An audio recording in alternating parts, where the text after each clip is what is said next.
Hey all, ఎలా ఉన్నారు అందరూ? అందరికీ ఇష్టమైన గులాబ్ జామ్స్ని షుగర్ సిరప్లో కాకుండా బెల్లం పాకంతో ఎలా చేసుకోవాలో ఈ వీడియోలో చూసేయండి.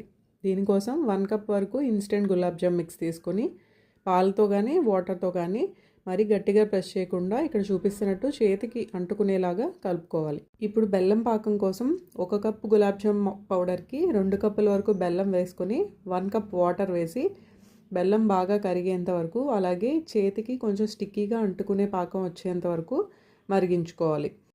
పాకం మరిగిన తర్వాత మనం తడిపి పెట్టుకున్న పిండిని చిన్న చిన్న బాల్స్ లాగా చేతుల మధ్యలో ఉంచి మరీ గట్టిగా ప్రెస్ చేయకుండా క్రాక్స్ లేకుండా ఇలాగా చేసుకోవాలి.